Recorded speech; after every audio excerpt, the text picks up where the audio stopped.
బాగా ఉండేటే drinking water సమస్య ఉంది. రోడ్లు బాగలేవు. ఎప్పుడో పోయినాయి.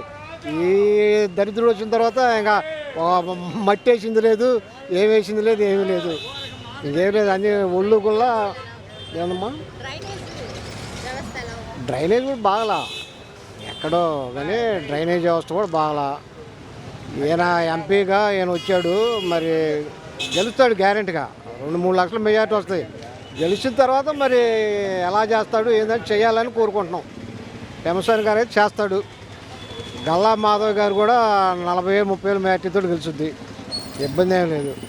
గవర్నమెంటే టీడీపీ గవర్నమెంట్ వస్తుంది మొత్తం మీద. నా నమ్మకం అమ్మా, నమ్మకం ఉంది. ఎందుకంటే ఒక మనిషిని చూస్తే మనకు ముందే చెప్పగలుగుతాం. చేస్తాడు, ఇతను చేస్తాడు అని ఒక నమ్మకం ఏర్పడింది. అది నా పేరు లలిత బాబు అండి, రాజేంద్ర నగర్ ఫస్ట్ లైను. మాకు ఇక్కడ సమస్యలు ఒకప్పుడు మాకు పల్లెటూళ్ళకి గ్రామాలకి రోడ్లు ఉండేవి కావండి. టౌన్లోకి వచ్చేటప్పటికి బ్రహ్మాండంగా ఉండేవి. తార్ రోడ్లు కానీ సిమెంట్ రోడ్లు కానీ టౌన్లో కూడా చాలా బాగుండేది. రోడ్ల సమస్య కానీ డ్రైనేజీలు కానీ.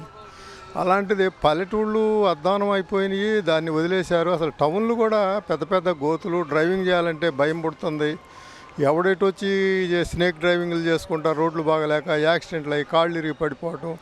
మరి డ్రైనేజీలు అయితే అంతా అగమ్యగోచరంగా డ్రైన్లో చెత్త అంతా తీసుకొచ్చి ఆడ పడేయటం. చెత్త పన్ను స్కావెంజర్స్ని పెంచాము, స్వీపర్స్ని పెంచామంటారు. డ్రైన్స్ చూస్తే భయంకరంగా ప్రతిరోజు ఉదయం చూస్తే డ్రైన్స్ నిండా డంపింగ్ బాటిల్స్ సమస్య, మెయిన్ సమస్య. ఇదివరకు గత గవర్నమెంట్లో ఉన్నప్పుడైతే ఈ లిక్కర్ బాటిల్స్, మందు బాటిల్స్ తాగేసినవన్నీ కూడా ఎక్కడేసినా కలెక్ట్ చేసుకొని తీసుకెళ్ళి వాటిని అమ్ముకునేవాళ్ళు. ముందు వీధులు శుభ్రం అయ్యాయి. ఈరోజు పొలాలలో కానీ, ఊరమ్మడి పొలాలు కానీ, చెరువుగట్లు కానీ, ఊళ్ళల్లో గ్రామాల్లో కానీ, టౌన్లో కానీ డ్రైనేజీలు, రచ్చబండలు చుట్టూ అక్కడ నడవడానికి భయం పడుతుంది. కింద చూసుకొని నడవాల్సి వస్తుంది. ఈ సీసాలు ఎక్కడెక్కడ వదిలేసి గవర్నమెంట్ కక్కుర్తిపడి రీసైక్లింగ్ చేయనీయకుండా వాళ్లే అమ్ముకుంటా ఈ పరిశుభ్రత అనేది దాన్ని మర్చిపోయారు పూర్తిగా. తర్వాత ప్రభుత్వం ఇప్పుడు 12.5 లక్షల కోట్లు అప్పు చేసింది అంటున్నారు.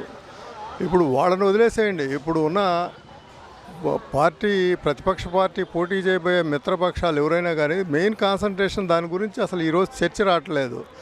ముందు రేపు ప్రభుత్వం వచ్చినాక 12.5 లక్షల సద్వినియోగం అయిందా, దుర్వినియోగం అయిందా, ఎంత దుర్వినియోగం అయింది, ఎంత సద్వినియోగం అయింది?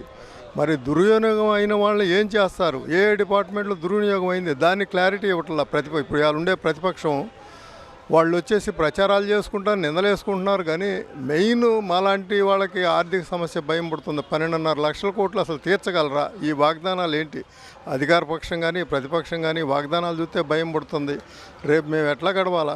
మా పరిస్థితి ఏంది? మా పన్నులేంటి? ఇవన్నీ పన్నులేసి ఈ విధంగా ఇప్పటికే గుల్లైపోయాం.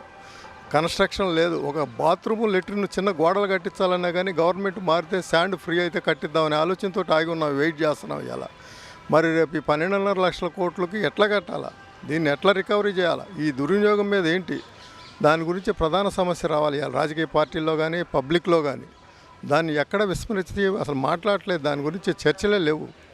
మరి దయచేసి ముందు ప్రధాన సమస్య ఈ 12.5 లక్షల పరిస్థితి ఏంటి, ఏ విధంగా ఎట్లా ఖర్చు అయింది, ఎట్లా దుర్వినియోగం అయింది, ఏం అభివృద్ధి చెందింది రాష్ట్రంలో, ఒక విధంగా ఒకటి అభివృద్ధి చెందింది అనేది చెప్పాలా. దేనికి పెట్టారు, దేనికి వెచ్చించారనేది చెప్పాలా. మరి మాకైతే రైతు బంధువులు లేవు, ఎలాంటి ప్రభుత్వ ప్రయోజనాలు ఎప్పుడూ లేవు. మరి ఇవన్నీ కూడా బటన్ నొక్కుతున్నాను, 1000 కోట్లు పెడుతున్నాను అంటున్నాడు. బాండ్లు అమ్మటం, 1000 కోట్లు తీసుకొచ్చి బటన్ నొక్కటం, ఎప్పుడూ హ్యాపీగా కనపడట్లేదు.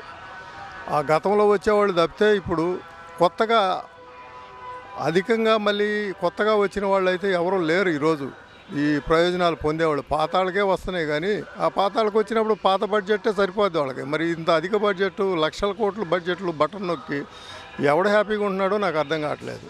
ఇలా హ్యాపీగా ఉండాలి చెప్పేవాళ్ళంతా కూడా గతం నుంచి వస్తున్నాయి వాళ్ళకి, ఈరోజు ఏం కొత్తగా వచ్చాయి కావు.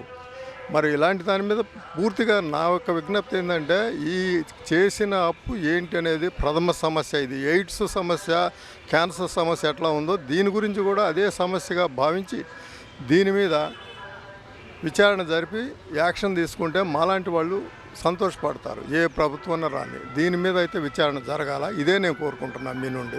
పెమ్మసాని చంద్రశేఖర్ గారు గతంలో ఆయన రాజకీయాలు ఆయన ఎవరో తెలియక ముందు నుంచి కూడా పల్నాడు జిల్లాలో కానీ ఇటు తెనాలి డివిజన్లో కానీ చక్కగా డెవలప్మెంట్స్ ఉన్నాయని విన్నాం మేము. ఇప్పుడు ఆయన గురించి చూస్తున్నాం.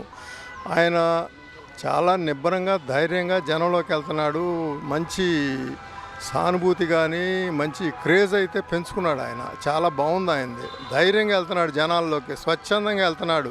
ఆయన బట్టి జనం తండోపతండాలుగా వస్తున్నాయి. ఆయన మీటింగులు చూడాలని వెళ్తున్నాం. మాలాంటి వాళ్ళు ఇవాళ రాజకీయాలంటేనే విరక్తి చేసినా కానీ అసలు పెమ్మసాని చంద్రశేఖర్ ఎవరు ఒకసారి చూడాలా, ఆయన మాటలు వినాలి అనే ఆలోచనలో పడి ఉన్నాం. మేము ఆలోచిస్తున్నాం ఇవాళ. మరి గుంటూరుకి గతంలో గల్లాజయదేవ్ కూడా చాలా చక్కగా చేశాడు. ఆయన మీద ఎవడు కూడా శత్రువు కూడా ప్రతిపక్ష అధికార పార్టీ కానీ ఎవరు కూడా ఆయన ఒక్క మాట విమర్శించిన వాళ్ళు లేరు. అలాంటి ఆయన తప్పుకోవటం ఒక బాధాకరం. అయితే ఇవాళ అదే ప్లేస్లో దాన్ని పూర్తి చేయడానికి, ఆ లోటును భర్తీ చేయడానికి పెమ్మసాని చంద్రశేఖర్ గారు వచ్చారని మేము భావిస్తున్నాము. మరి అలాంటి నాయకులు ఇవాళ రాజకీయ పరిస్థితుల్లో అలాంటి వాళ్ళు వచ్చి దీన్ని రాజకీయాలని కొంచెం శుభ్రం చేయాలని మేము కోరుకుంటున్నాము. క్యాపిటల్ ఏముందండి, మర్చిపోయామండి. మా ప్రాపర్టీస్ కూడా అక్కడ ఉన్నాయి. ఇవాళ మేము అక్కడ పోయే పరిస్థితి లేదు, దారి లేదు, రోడ్డులు లేవు. మొత్తం మెటల్ కానీ శాండ్ కానీ కంప్లీట్ డంప్ చేసేసి లేపుకెళ్ళారు. Underground drainage pipelines వచ్చినాయి. మేము ఈ మధ్య పోయి చూసాము. అవన్నీ కూడా ఎండలకి వానలకి తుక్కొచ్చి మొత్తం బొగిలిడిచిపోయి ఉన్నాయి. అవి మొత్తం స్క్రాప్కి, కాటాకి, పాత ప్లాస్టిక్ సామాన్కి వేసుకోవాల్సిందేను. మళ్ళీ కొనుక్కొచ్చుకొని చేయాల్సిందేను. మరి అమరావతి చూస్తే మాత్రం అది అసలు చంద్రబాబు నాయుడు ఏదో చేస్తాడని ఆశ ఉంది, కానీ దాన్ని చూస్తే మాత్రం ఈ బడ్జెట్లు, ఈ ప్రాబ్లమ్స్ తోటి అది అసలు ఒక దారికొచ్చుద్దనేది కూడా మాకు నమ్మకసక్యంగా ఉంది.